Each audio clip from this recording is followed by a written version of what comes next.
নির্বাচন নিয়ে যদি কেউ টালবাহানা করে তাহলে বুঝতে হবে তারা স্বৈরতন্ত্র এবং ফ্যাসিবাদকে ফিরিয়ে আনতে চাচ্ছে।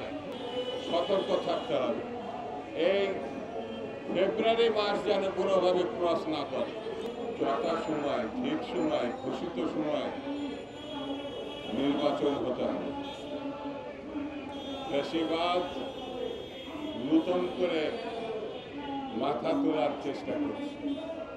আপনারা লক্ষ্য করবেন দেশের ভিতরে এবং দেশের বাইরে ফ্যাসিবাদ এবং তাদের দোসররা যেভাবে বিভিন্ন মিডিয়াতে কথা বলছে, বিভিন্নভাবে চলাফেরা করছে, ইঙ্গিত দিচ্ছে, সেটা গণতন্ত্রের জন্য অশুভ।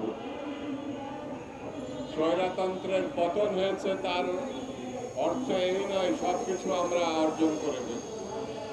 স্বৈরতন্ত্রের পতন হয়েছে গণতন্ত্রের লক্ষ্যে, মুক্তির লক্ষ্যে, স্বাধীনতার লক্ষ্যে, অধিকারের লক্ষ্যে। সেই অধিকার গণতন্ত্র প্রতিষ্ঠা ছাড়া আমরা ফিরে পাব না। গণতন্ত্রের উত্তরণের জন্য গ্রহণযোগ্য, সুষ্ঠু, স্বচ্ছ একটি নির্বাচন দরকার। সেই নির্বাচন ঘোষিত হয়েছে আগামী ফেব্রুয়ারি মাসে। জনগণ উল্লসিত হয়েছে। জনগণ প্রত্যাশা করে ফেব্রুয়ারি মাসের মধ্যেই নির্বাচন হতে হবে। আপনারা সবাই জানেন, দেশে বিদেশে পর্যবেক্ষকরা জানেন, দেশের নির্বাচন অভিজ্ঞ রাজনৈতিক দল এবং বিশেষজ্ঞরা জানেন, ডিসেম্বরের মধ্যে নির্বাচন করার যথেষ্ট সুযোগ ছিল। তারপরেও সরকার প্রধান হিসাবে ডক্টর ইউনূস বলেছেন তিনি একটি ঐতিহাসিক নির্বাচন ফেব্রুয়ারি মাসে করতে চান।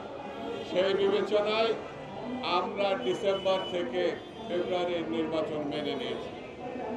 তবে সতর্ক থাকতে হবে, এই ফেব্রুয়ারি মাস যেন কোনোভাবে ক্রস না করে। কে নির্বাচিত হবে জনগণ তা নির্ধারণ করবে। তার ভোটাধিকার ফিরিয়ে দিতে হবে। গত 3টা নির্বাচনে শেখ হাসিনা বাংলাদেশের গণতন্ত্রকে কবরস্থ করেছে। শেখ হাসিনা গণতন্ত্রকে শুধু কবরস্থ করেছে এটাই বড় কথা না, এই মহিলা বাংলাদেশে গণহত্যা চালিয়েছে, আমাদের ছেলে মেয়েদেরকে হত্যা করেছে, আমাদের সম্পদকে লুণ্ঠিত করে বিদেশে পাচার করেছে। অর্থাৎ গণহত্যার বিচার এবং টাকা ফেরত আনা এটা একটা চলমান প্রক্রিয়া। এই প্রক্রিয়ার মধ্যেই নির্বাচন হতে হবে, নির্বাচিত সরকার প্রতিষ্ঠা করতে হবে।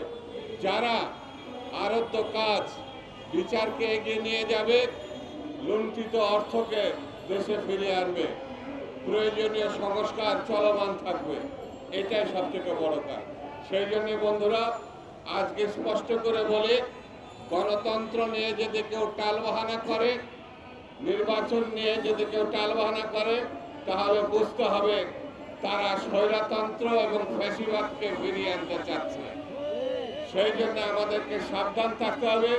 জনাব তারেক রহমান সাহেবের নেতৃত্বে তিনি যেভাবে 16 বছর নেতৃত্ব দিয়ে ফ্যাসিবাদ মুক্ত করেছে বাংলাদেশকে, এবং তার নেতৃত্বে বাংলাদেশের নির্বাচিত সরকার আমরা প্রতিষ্ঠা করতে চাই।